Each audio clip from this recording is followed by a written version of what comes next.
I'd like to tell you about the strangest secret in the world. Some years ago, the late Nobel Prize-winning Dr. Albert Schweitzer was being interviewed in London, and a reporter asked him, "Doctor, what's wrong with men today?" And the great doctor was silent a moment, and then he said, "Men simply don't think." It's about this that I want to talk with you. We live today in a golden age. This is an era that man has looked forward to, dreamed of, and worked toward for thousands of years. But since it's here, we pretty well take it for granted. We in America are particularly fortunate to live in the richest land that ever existed on the face of the earth, a land of abundant opportunity for everyone. But do you know what happens?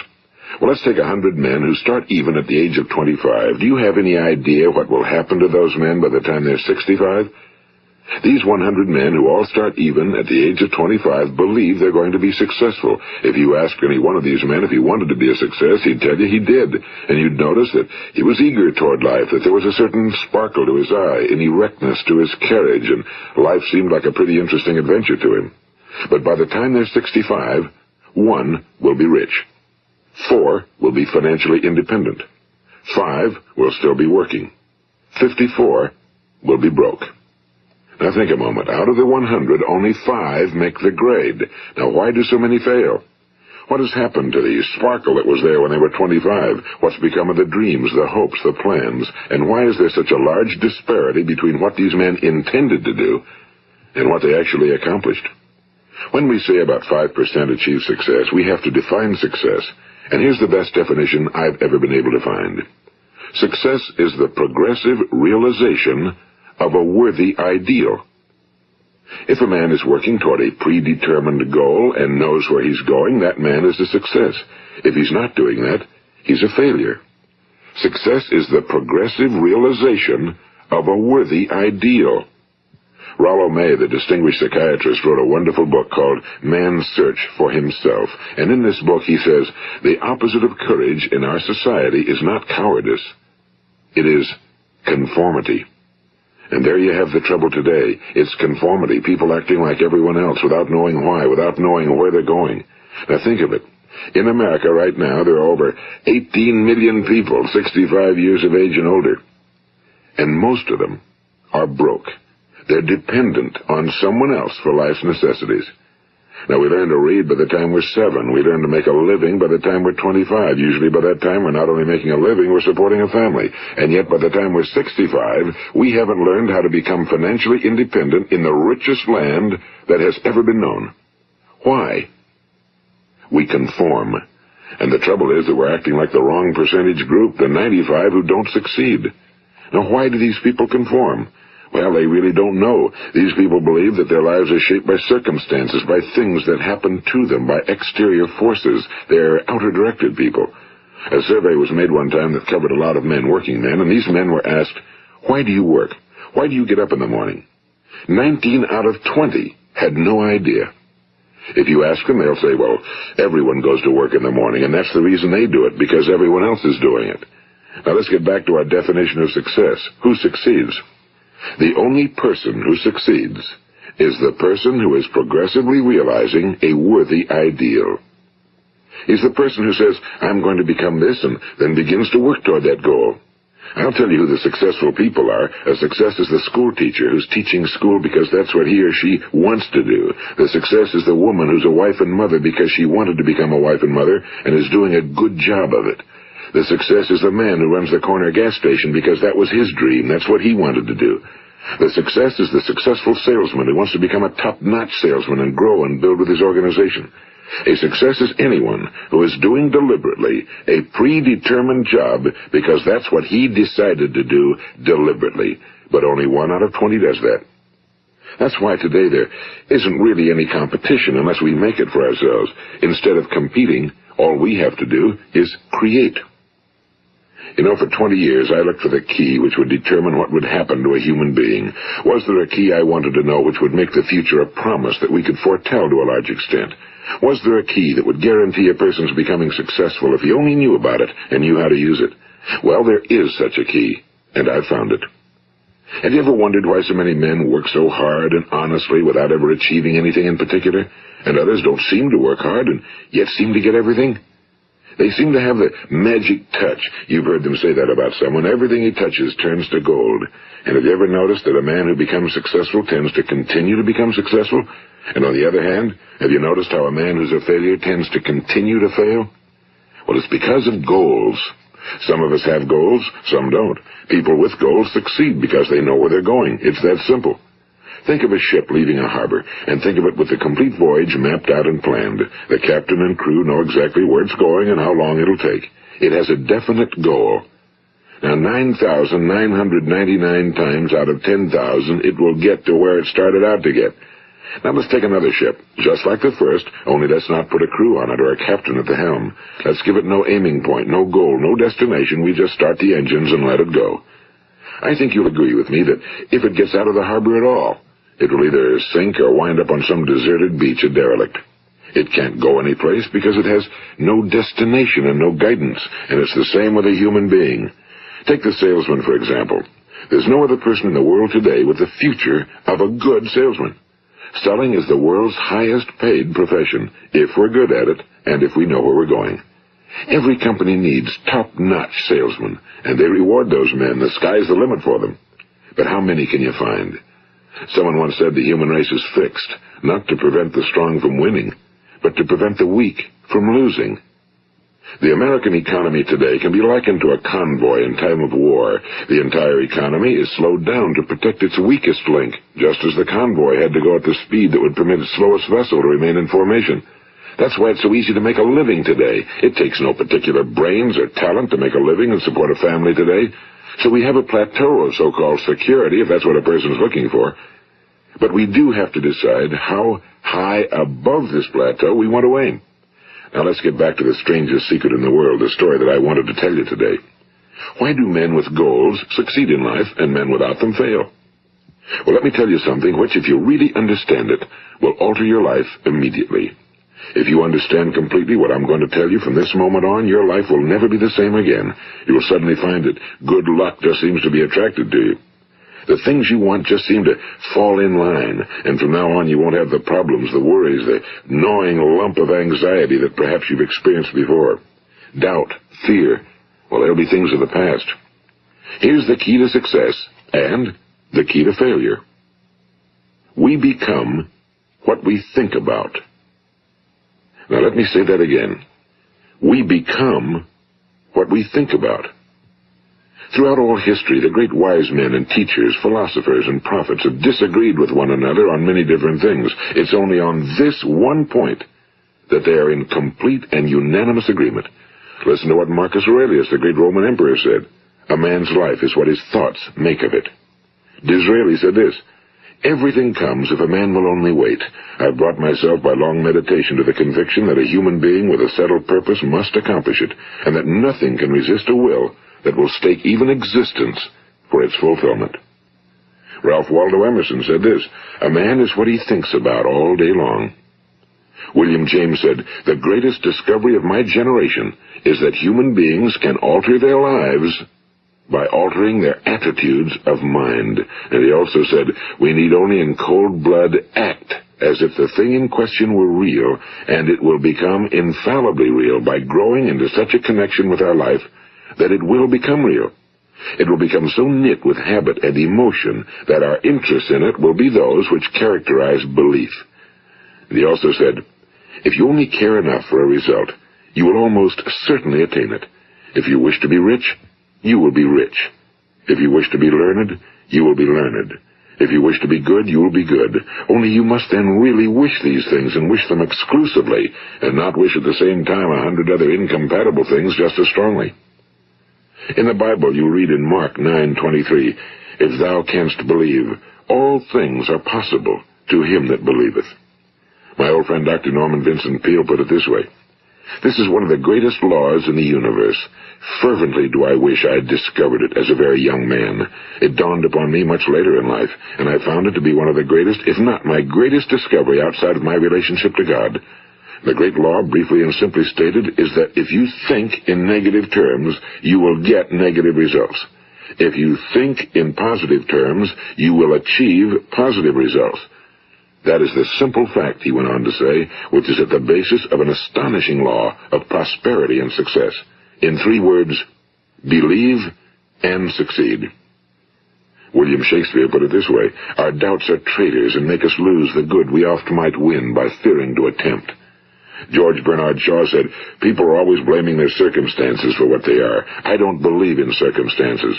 The people who get on in this world are the people who get up and look for the circumstances they want, and if they can't find them, make them. Well, it's pretty apparent, isn't it? And every person who discovered this for a while believed that he was the first one to work it out. We become what we think about. Now, it stands to reason that a person who's thinking about a concrete and worthwhile goal is going to reach it, because that's what he's thinking about, and we become what we think about. Conversely, the man who has no goal, who doesn't know where he's going, and whose thoughts must therefore be thoughts of confusion and anxiety and fear and worry, becomes what he thinks about. His life becomes one of frustration and fear and anxiety and worry. And if he thinks about nothing, he becomes nothing. Now, how does it work? Why do we become what we think about? Well, I'll tell you how it works as far as we know. Now, to do this, I want to tell you about a situation that parallels the human mind. Suppose a farmer has some land, and it's good fertile land. Now, the land gives the farmer a choice. He may plant in that land whatever he chooses. The land doesn't care. It's up to the farmer to make the decision. Now, remember, we're comparing the human mind with the land because the mind, like the land, doesn't care what you plant in it. It will return what you plant, but it doesn't care what you plant.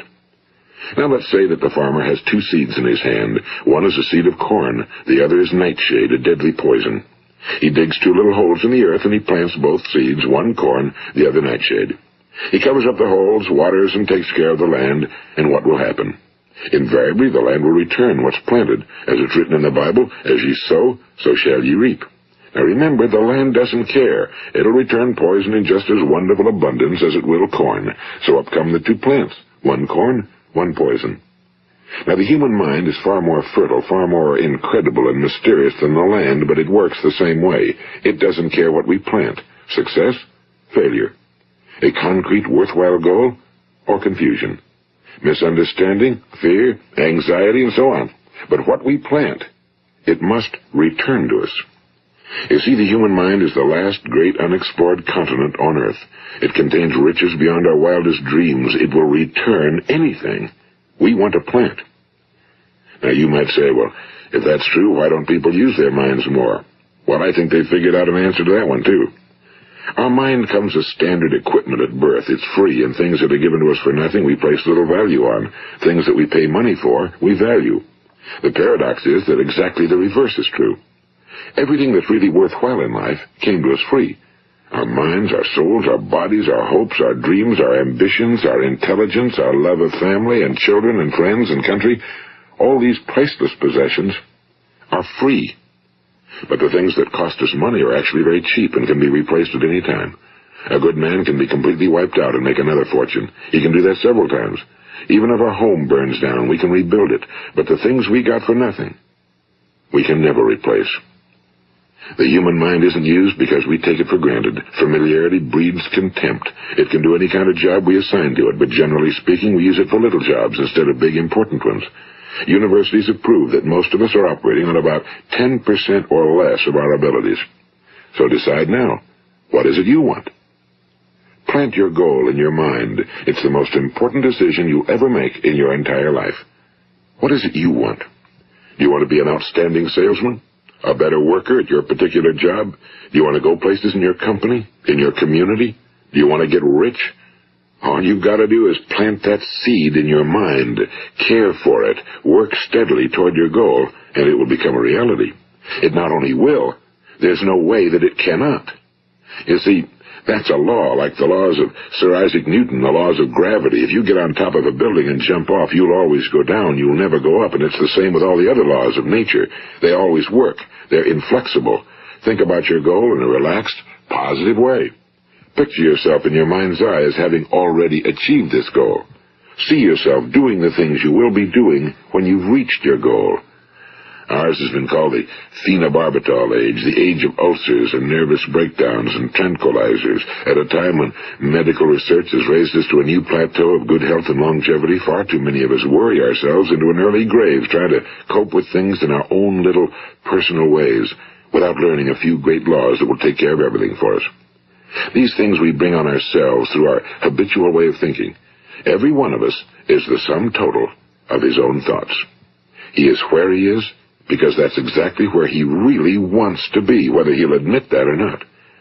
Each of us must live off the fruit of his thoughts in the future, because what you think today and tomorrow, next month and next year, will mold your life and determine your future. You're guided by your mind. I remember one time I was driving through eastern Arizona, and I saw one of those giant earth-moving machines roaring along the road at about 35 miles an hour with what looked like 30 tons of dirt in it. A tremendous, incredible machine, and there was a little man perched way up on top with the wheel in his hands guiding it. And as I drove along, I was struck by the similarity of that machine to the human mind. Just suppose you're sitting at the controls of such a vast source of energy. Are you going to sit back and fold your arms and let it run itself into a ditch? Or are you going to keep both hands firmly on the wheel and control and direct this power to a specific, worthwhile purpose? It's up to you. You're in the driver's seat. You see, the very law that gives us success is a two-edged sword. We must control our thinking. The same rule that can lead a man to a life of success, wealth, happiness, and all the things he ever dreamed of for himself and his family. That very same law can lead him into the gutter. It's all in how he uses it, for good or for bad. This is the strangest secret in the world. Now, why do I say it's strange, and why do I call it a secret? Actually, it isn't a secret at all. It was first promulgated by some of the earliest wise men, and it appears again and again throughout the Bible, but very few people have learned it, understand it. That's why it's strange, and why for some equally strange reason it virtually remains a secret.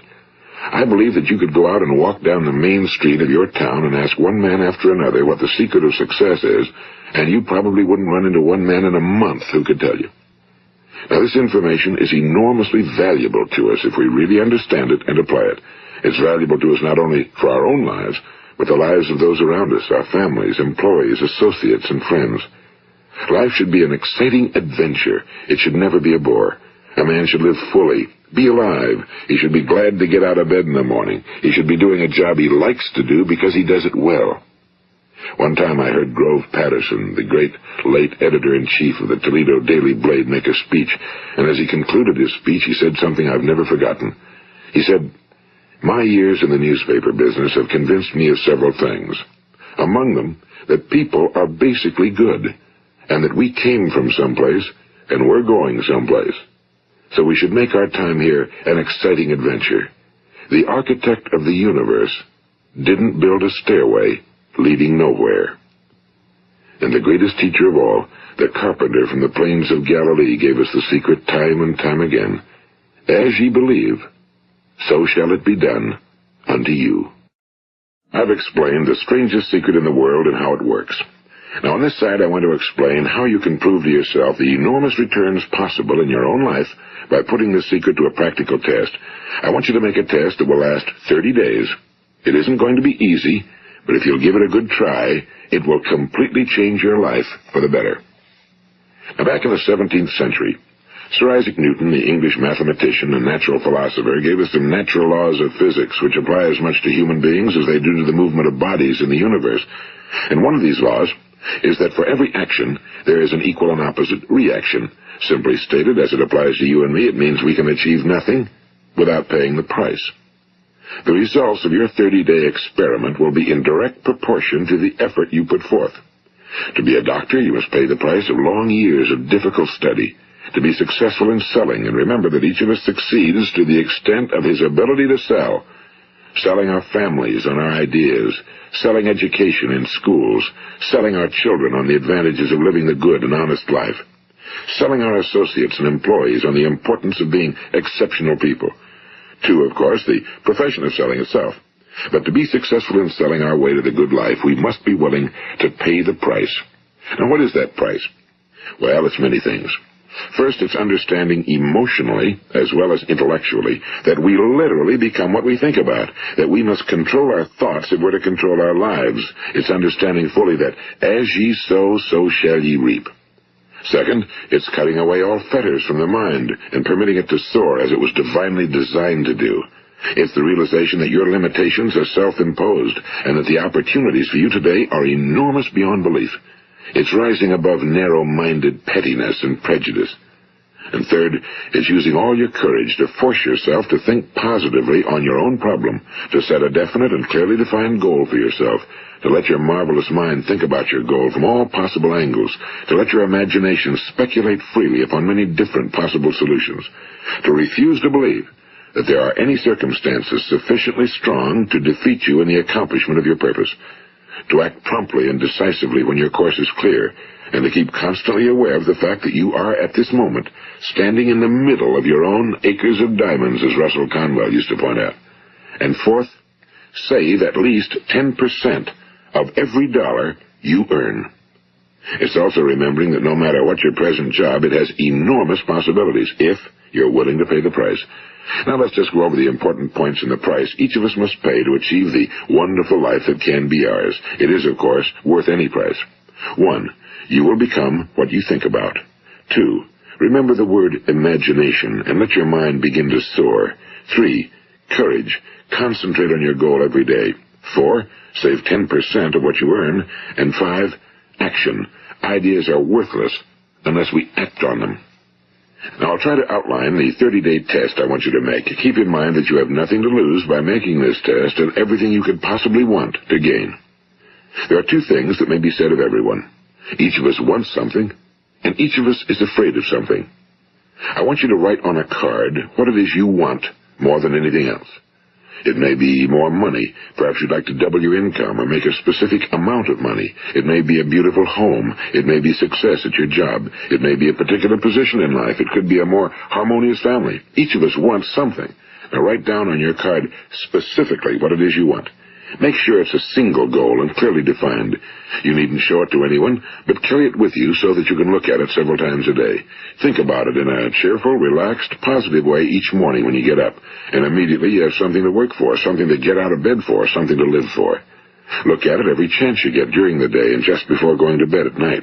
And as you look at it, remember that you must become what you think about, and since you're thinking about your goal, you realize that soon it will be yours. In fact, it's yours really the moment you write it down and begin to think about it. Look at the abundance all around you as you go about your daily business. You have as much right to this abundance as any other living creature. It's yours for the asking. Now we come to the difficult part. Difficult because it means the formation of what is probably a brand new habit, and new habits are not easily formed. Once formed, however, it will follow you for the rest of your life. Stop thinking about what it is you fear. Each time a fearful or negative thought comes into your consciousness, replace it with a mental picture of your positive and worthwhile goal. And there'll come times when you'll feel like giving up. It's easier for a human being to think negatively than positively. That's why only 5% are successful. You must begin now to place yourself in that group. For 30 days, you must take control of your mind. It will think about only what you permit it to think about. Each day for this 30-day test, do more than you have to do. In addition to maintaining a cheerful, positive outlook, give of yourself more than you've ever done before. Do this knowing that your returns in life must be in direct proportion to what you give. The moment you decide on a goal to work toward, you're immediately a successful person. You are then in that rare and successful category of people who know where they're going. Out of every 100 people, you belong to the top 5. Don't concern yourself too much with how you're going to achieve your goal. Leave that completely to a power greater than yourself. All you have to do is know where you're going. The answers will come to you of their own accord and at the right time. Remember these words from the Sermon on the Mount, and remember them well. Keep them constantly before you this month of your test. Ask, and it shall be given you. Seek, and ye shall find. Knock, and it shall be opened unto you. For every one that asketh receiveth, and he that seeketh findeth, and to him that knocketh it shall be opened. It's as marvelous and as simple as that. In fact, it's so simple that in our seemingly complicated world, it's difficult for an adult to understand that all he needs is a purpose and faith. For 30 days, Do your very best. If you're a salesman, go at it as you've never done before, not in a hectic fashion, but with the calm, cheerful assurance that time well spent will give you the abundance in return you deserve and want. If you're a homemaker, devote your 30-day test to completely giving of yourself without thinking about receiving anything in return, and you'll be amazed at the difference it makes in your life. No matter what your job, do it as you've never done it before for 30 days. And if you've kept your goal before you every day, you'll wonder and marvel at this new life you've found. Dorothea Brand, the outstanding editor and writer, discovered it for herself and tells about it in her fine book, Wake Up and Live. Her entire philosophy is reduced to the words, act as though it were impossible to fail. She made her own test with sincerity and faith, and her entire life was changed to one of overwhelming success. Now, you make your test for 30 full days. Don't start your test until you've made up your mind to stick with it. You see, by being persistent, you're demonstrating faith. Persistence is simply another word for faith. If you didn't have faith, you'd never persist. If you should fail during your first 30 days, by that I mean suddenly find yourself overwhelmed by negative thoughts, you've got to start over again from that point and go 30 more days. Gradually, your new habit will form until you find yourself one of that wonderful minority to whom virtually nothing is impossible. And don't forget the card. It's vitally important as you begin this new way of living. On one side of the card, write your goal, whatever it may be. On the other side, write the words we've quoted from the Sermon on the Mount. Ask, and it shall be given you. Seek, and ye shall find. Knock, and it shall be opened unto you. Nothing great was ever accomplished without inspiration. See that during these crucial first 30 days, your own inspiration is kept at a peak. And above all, don't worry. Worry brings fear, and fear is crippling. The only thing that can cause you to worry during your test is trying to do it all yourself. Know that all you have to do is hold your goal before you. Everything else will take care of itself. Remember also to keep calm and cheerful. Don't let petty things annoy you and get you off course. Now, since making this test is difficult, some will say, why should I bother? Well, look at the alternative. No one wants to be a failure. No one really wants to be a mediocre individual. No one wants a life constantly filled with worry and fear and frustration. Therefore, remember that you must reap that which you sow. If you sow negative thoughts, your life will be filled with negative things. If you sow positive thoughts, your life will be cheerful, successful, and positive. Now, gradually, you will have a tendency to forget what you've heard on this recording. Play it often. Keep reminding yourself of what you must do to form this new habit. Gather your whole family around at regular intervals and listen to what's been said here. You know, most men will tell you that they want to make money without understanding the law. The only people who make money work in a mint. The rest of us must earn money. This is what causes those who keep looking for something for nothing or a free ride to fail in life. The only way to earn money is by providing people with services or products which are needed and useful. We exchange our time and our product or service for the other man's money. Therefore, the law is that our financial return will be in direct proportion to our service. Now, success is not the result of making money. Making money is the result of success, and success is in direct proportion to our service. Most people have this law backwards. They believe that you're successful if you earn a lot of money. The truth is that you can only earn money after you're successful. It's like the story of the man who sat in front of the stove and said to it, give me heat, and then I'll add the wood. How many men and women do you know, or do you suppose there are today, who take the same attitude toward life? There are millions. We've got to put the fuel in before we can expect heat. Likewise, we've got to be of service first before we can expect money. Don't concern yourself with the money. Be of service, build, work, dream, create. Do this, and you'll find there's no limit to the prosperity and abundance that will come to you. Prosperity, you know, is founded upon a law of mutual exchange. Any person who contributes to prosperity must prosper in turn himself. Sometimes the return will not come from those you serve, but it must come to you from someplace, because that's the law. For every action, there is an equal and opposite reaction.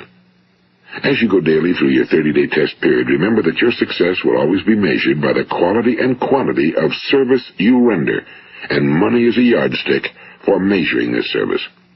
No man can get rich himself unless he enriches others. Now, there are no exceptions to a law. You can drive down any street in America and from your car estimate the service that's being rendered by the people living on that street. Had you ever thought of this yardstick before? It's interesting. Some, like ministers and priests and other devoted people, measure their returns in the realm of the spiritual, but again, their returns are equal to their service. Once this law is fully understood, any thinking person can tell his own fortune. If he wants more, he must be of more service to those from whom he receives his return. If he wants less, he has only to reduce his service. This is the price you must pay for what you want. If you believe you can enrich yourself by deluding others, you can end only by deluding yourself. It may take some time, but just as surely as you breathe, you'll get back what you put out. Don't ever make the mistake of thinking you can avert this. It's impossible. The prisons and the streets where the lonely walk are filled with people who tried to make new laws just for themselves. We may avoid the laws of man for a while, but there are greater laws that cannot be broken. An outstanding medical doctor recently pointed out 6 steps that will help you realize success. 1. Set yourself a definite goal. 2. Quit running yourself down. 3. Stop thinking of all the reasons why you cannot be successful and instead think of all the reasons why you can. 4. Trace your attitudes back through your childhood and try to discover where you first got the idea you couldn't be successful, if that's the way you've been thinking. 5. Change the image you have of yourself by writing out a description of the person you would like to be. And 6. Act the part of the successful person you have decided to become. The doctor who wrote those words is a noted West Coast psychiatrist, Dr. David Harold Fink. Do what the experts since the dawn of recorded history have told you must do. Pay the price by becoming the person you want to become. It's not nearly as difficult as living unsuccessfully. Make your 30-day test, then repeat it again, and each time it will become more a part of you until you'll wonder how you could ever have lived any other way. Live this new way and the floodgates of abundance will open and pour over you more riches than you may have dreamed existed. Money? Yes, lots of it. But what's more important, you'll have peace. You'll be in that wonderful minority who lead calm, cheerful, successful lives. Start today. You have nothing to lose, but you have a whole life to win. This is Earl Nightingale, and thank you.